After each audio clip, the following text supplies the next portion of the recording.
I got a question about varicose veins, and I'm going to be talking about that good stuff today.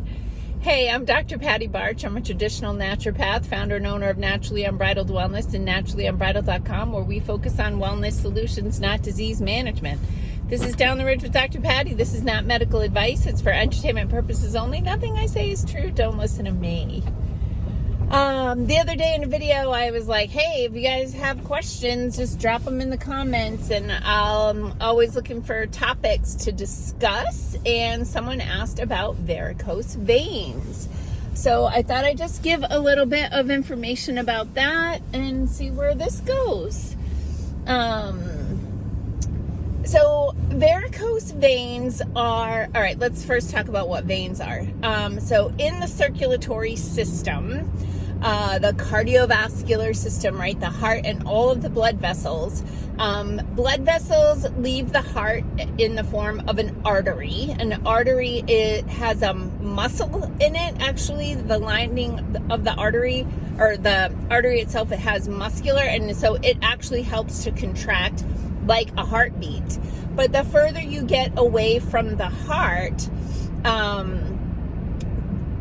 your blood vessels transition. So it goes from arteries to small arteries called arterioles to tiny little blood vessels called capillaries, which are so small that just like one blood cell can fit through there at a time, like kind of single file, very small. But that's where oxygen and nutrient exchange happens in the capillaries.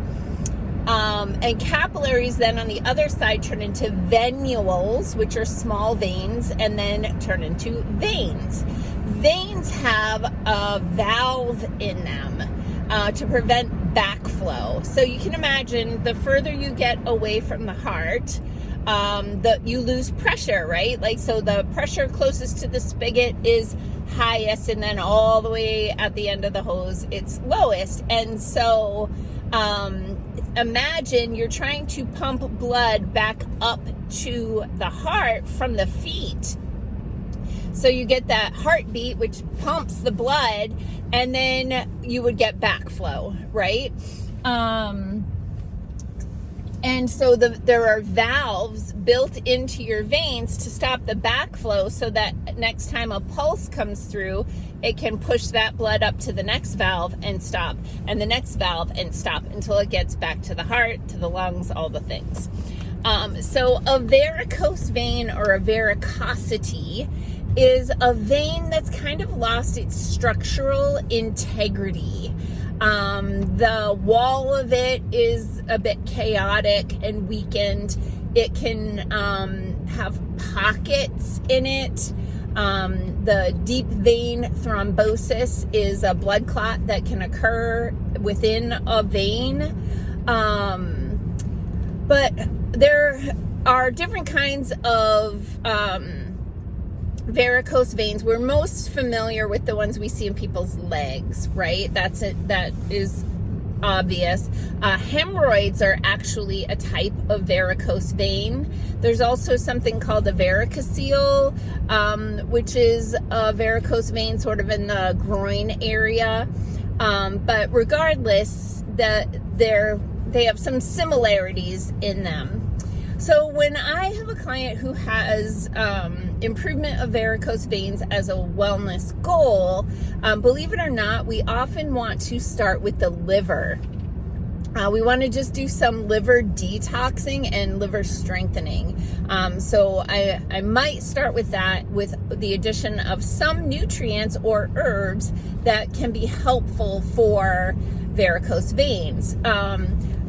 Vitamin C and collagen are really important for vascular integrity, for connective tissue integrity in general, so skin, muscle, ligament, etc.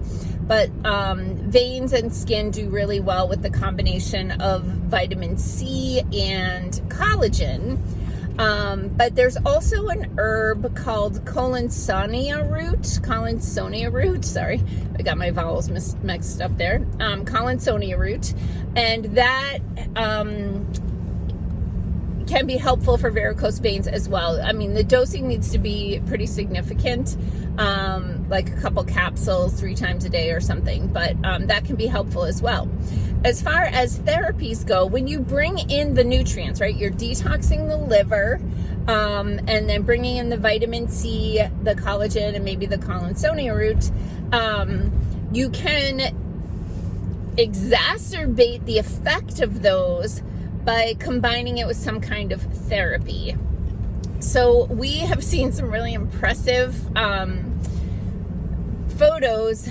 One of our colleagues that has a pulse electromagnetic field therapy business, she had varicose veins around her knee, and she did some really cool before and after photos of like when she started and then what the varicose veins looked like after pulse electromagnetic field therapy. So that was really impressive. Additionally, anything like LED light therapy or cold laser can also be supportive of those tissues, because all of those therapies, the PEMF, the LED, the laser, they all stimulate mitochondrial production or mitochondrial function so that those cells have more energy and are doing their job better. So you can strengthen any cell by providing it with an energy source. On top of that, of course, we're right back to, you want to make sure that you're well hydrated and eating an anti-inflammatory diet.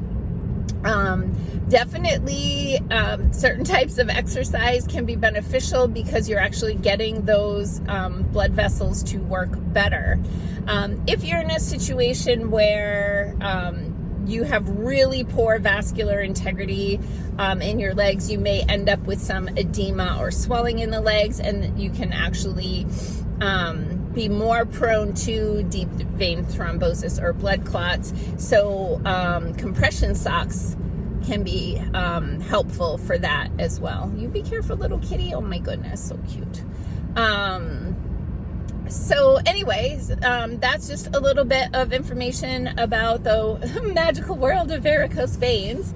If you are curious about other topics, just drop them in the comments, and I will try to do a video on it if I feel like I can talk, educationally about it. So I am on my way to the chiropractor, and man, do I need it. So peace out, peeps. Have a healthy day and make healthy choices.